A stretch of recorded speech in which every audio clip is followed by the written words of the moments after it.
Okay, well, Nate, we've discussed the four required files for all types of schools in CalPES that has been reported for Fall 2. Now, we have this fifth one, which is the post-secondary status.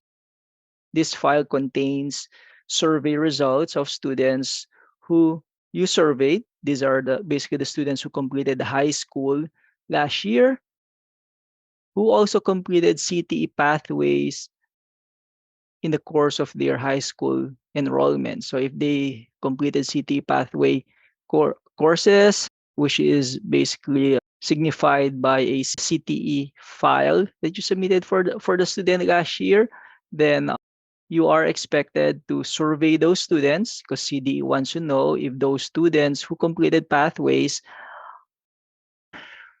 are either employed in an industry that is related to their pathway, or if they went to the military service, or if they are in college courses or in college. So we want to know what happened to those students who left or completed high school last year. And so this is the file that is relevant to that. And this is only required, of course, for LEAs who maintain high school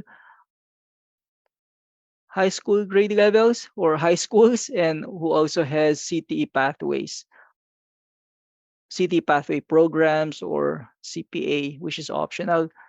If you're not the district, then you're welcome to elementary schools. Then, of course, you can skip this part of the presentation.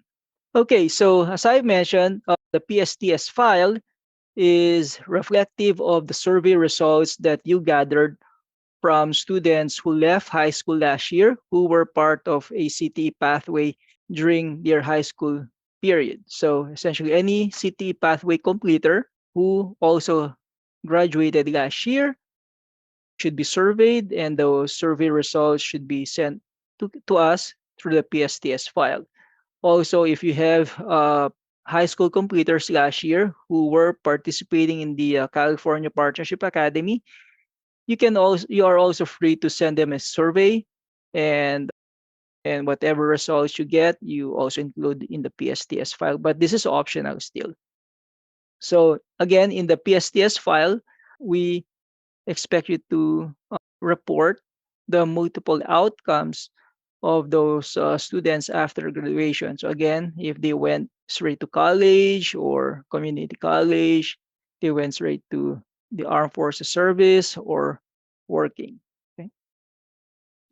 So how do you identify this group of students that you need to survey? There are two ways. Number one is through your SIS. So if you can query this set of students, then you should be able to generate the list from directly from your SIS. You don't have to rely on CalPADS. So again, we just want students who were completers last year with these exit codes and completion codes, who were in grade 12 or 11 grade, who also participated and completed CTE pathways throughout their at any point during their enrollment period. Okay, so that's basically what you need to query within your SIS. Now, if you don't have that ability, then you can always rely on CalPADS, and hopefully we generate the right reports, because sometimes we have reports that are defective. But right now, we do have existing reports that would help you generate the list to survey. First of all, you have to identify the students who completed high school last year. So you run ODS report 8.1a to determine those completers. Within that completer set, you have to run to determine a subset of CTE pathway completers. So since we transitioned from one report to another during this 3-year period, you may need to run two versions of the completer CTE completer report. So if the student, you need to run report 3.20 for last year's CTE pathway completers. And then if you want to determine completers, CT pathway completers during their high school period, junior period, or sophomore period, then you have to run report 3.15 twice, one in 2020, 2021, and another 2019, 2020. Okay. So here's how you do it. You just have to run again the main subgroup, which is your completers, by running 8.1a for 2021, 2022, and filtering for grade levels 12 and 11. And then after you filter that, you run these reports 320 and 315. 320 filter for 12 grade, and then make sure that on 320 you have the Perkins CTEG fundable set to all. And then for 315, you run that for 2020, 2021, and 2019, 2020 because the completers were reported in this report during those period. Okay. So once you have the list of students who were completers, you just do a cross reference between your ODS 8.1a and these reports, and whoever comes up as a match, then that would be your survey list. So here's just a screenshot of what you guys need to run. So for 8.1a, again, you have the academic year, enrollment status is 10 or 30, grades 12 and 11, and you run the report from date 8/16/2021 up to 8/15/2022, which is essentially the reflection of the graduate completer cycle. And then you filter for this specific completion codes. Okay. And then for 2020, 2021, 2020 CT completers, run for 3.20. And this is a typo here.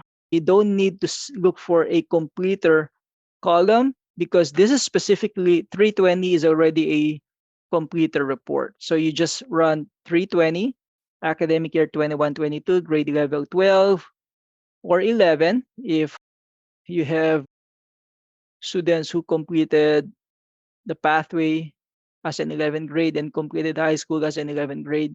And then Perkins CTEG fundable set to all or yes and no. And that should be your pathway completers for 320. Now, for those prior years, 2021, 20, and 2019, 2020, this is where you have to filter it based on the grade levels and based on the years. So you have to match for 2021, 2020, 2021, it should be 11th grade. 2019, it should be 10th grade. That way you have the proper cohort of students who completed those. And then, of course, there is a column that says path completer for 3.15 during these years. And that's basically the list of students who are completers during those academic years. Do we have any questions on that? 3.15 does not show completers. Am I pulling the report incorrectly? No, actually, there is a bug for that.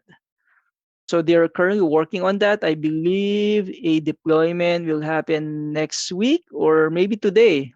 We may have to check on that. But they're trying to fix this. That way it would provide you that completer information. Okay.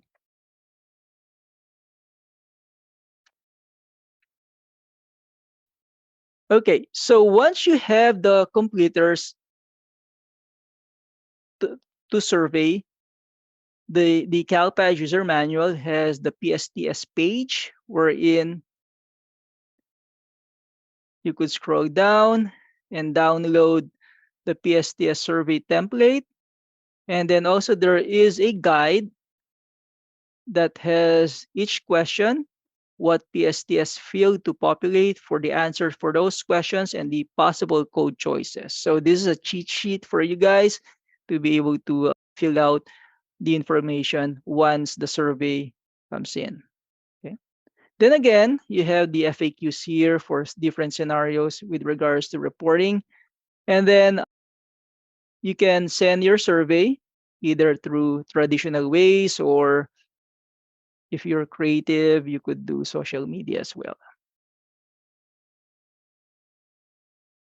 So how do you submit the PSTS file? You send it through batch, and that would come from your SIS for fall 2. So for fall 2, the PSTS will be coming from your SIS.